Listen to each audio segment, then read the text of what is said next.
So welcome back again, and in this video we're going to talk about the visual demonstration.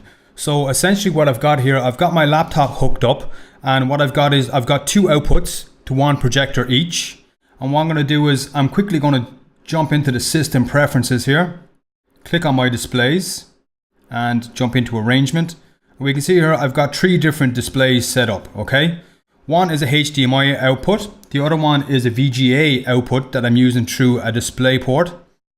That's the reason why they're set up in different ratios.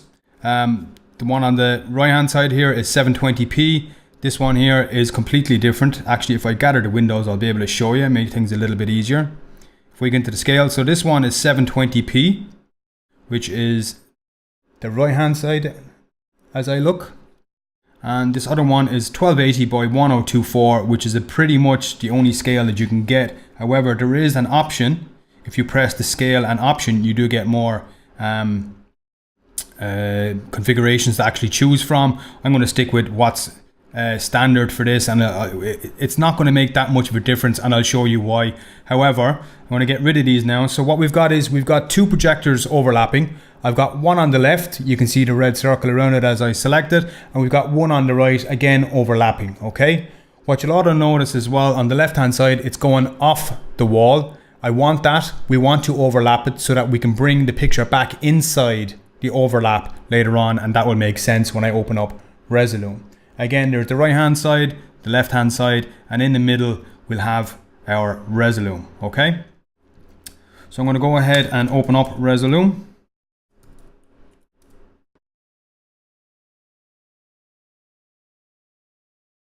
Okay, so here we have Resolume, and as you'll see, it's completely blank template at the moment, brand new, and it's running in demo mode as usual. So what we're going to do is I am going to go to output. We can see we have got three full screen or window displays here, and I'm going to jump into the advanced menu where we can set up our outputs. First up, what we're going to do is we're going to look over here. We're going to see we've only got one screen installed with one slice. Okay, one slice is going to be one particular image or one layer that we can distribute images to. So the first thing we're going to do is we're going to add in a new screen. These screens, as you can see now, we've got two and we've got a slice in each one. However, each screen is only outputting to a virtual output. No good to us.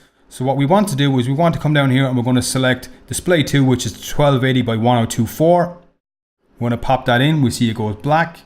We'll come over to the other one and we will select our other display, which is 1280 by 720. That too will go black. So now what we're going to do is we're going to come back up here to the output, and I'm going to show the test card. There we go, test card. Okay. So now what we need to do is we need to jump into our output transformation, because what we notice is that it is too big for the screen that we have. So we can select this, zoom this back in, and because we've got our magnet on, it is snapping. And when I do that, I can see there's slightly pink lines around that one. So that's that slice done. We'll drop over to the other one, do the same thing. Slightly pink lines, that's snapped in. So now on the input selection, what we've got is we've got the same image on both screens, slightly overlapping in the middle. That's not what we want. What we want is we want both of them blending together. But first and foremost, what I can see is I can see the image bleeding off over my wall or my projection surface. So the first thing that we're going to do is we're going to take off the magnet. We're going to jump into our output transformation and select edit points here. What I'm going to do is I'm going to grab this corner. I'm going to drag it down somewhere around here so that I can straighten it up. I'm going to do the same for the other side. I'm going to bring it in and straighten it up. I'm going to leave a bit of a gap at the top and straighten it up with my outside wall. Do the same with the bottom corner. Straighten it up with the outside wall.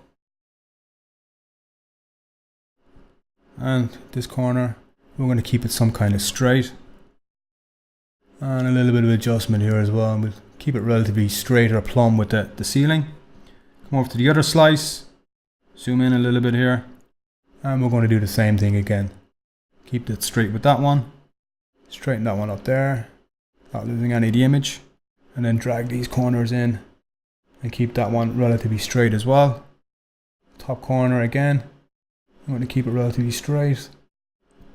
And that's just jumped off. our test card because it's in demo mode. There, that's not looking too bad, okay? So we'll work with that for now.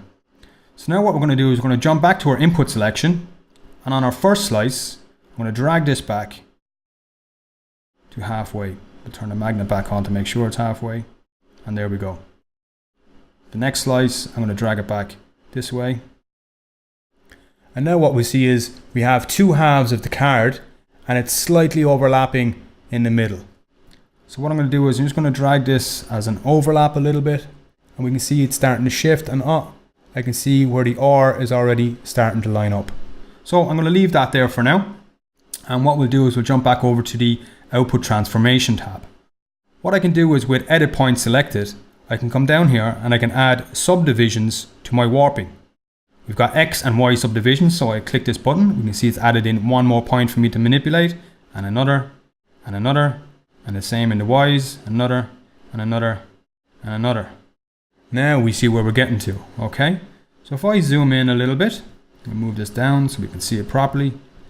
And if I select this corner, I can now jostle this so that we can see it moving. I now have complete control over each and every corner of the actual image.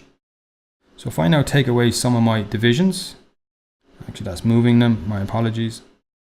So if I take away some of the divisions and I go back to this, I can move the top half or I can move the bottom half. I'm just going to move that into a rough line, get them to roughly overlap. And already we can see how they are lining up quite nicely already. We go back to the other slice, we can do the same thing.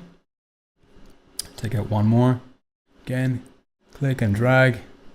We wait for the demo. We can see that sitting nicely on top of that.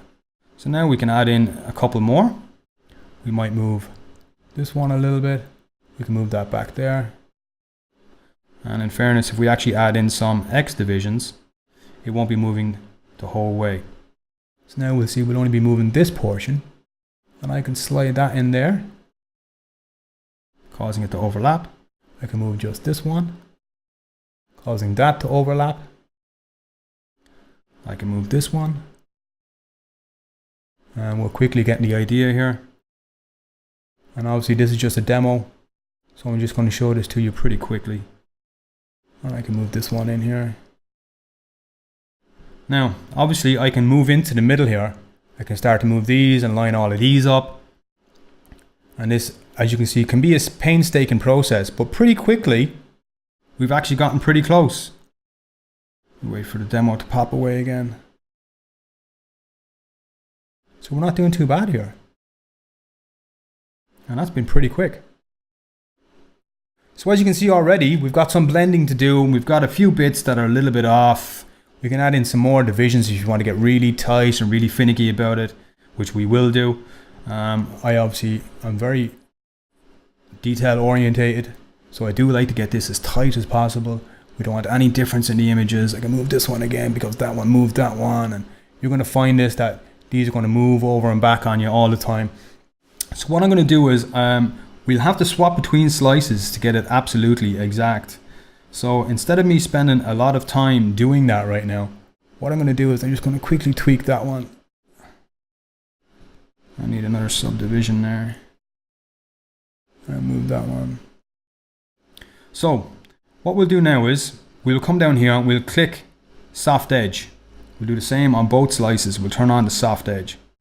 So now what we're going to find is we're going to find this blended even more so. However, as we can see here, we see part of the image has gone slightly blacked out, and that's due to the luminance and to the power. It's now soft edging both sides that we have selected to overblend and underblend both sides. And in a sense, they're talk about this as a black art, and they're not that far off. But already you can see within just a few minutes, we've got a pretty good image. It's about balancing color now. It's about hiding the fade. But all in all, for 5 minutes work, that's pretty neat. Now we've got our visual up there. We can save this. Just going to call it David. So now we have David there as a preset. Okay. We can save and close. We've got that left up there now. So now back on this page, what we're going to do is I'm quickly going to bring in just a file that I'm going to grab here. We'll just load this in here. Okay. What we'll do is we'll get rid of our test card.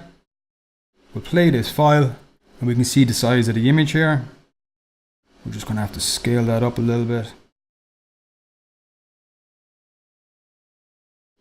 What we can quickly see is we've got both sides now and a huge image across the whole screen. So if I go back into the advanced, just to show you, I'm going to turn off one screen.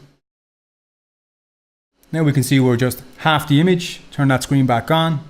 We're back into the demo mode again. How annoying. I can kill the other screen, turn off the other slice. You can see it stopped moving. Resolume is starting to show a little bit of a hissy fit now, simply because I'm running ScreenFlow at the same time. But again, that one side is turned off. We no longer see it. We turn it back on. It's back as a full image. And that's exactly how we do this. Okay. So now that's the image blended. We've got one huge screen. Again, we can go back into our advanced. If we like, we can add in another slice. And on this other slice, it's called slice 2, input selection. And we can make slice 2 even smaller of the input. We can add that into a different shape. We can add in different images into the different slices. And as you can see, it's looking a bit weird up there at the moment. We've got an output transformation. You can see that one moving as I move around the input selection for where it's going to be.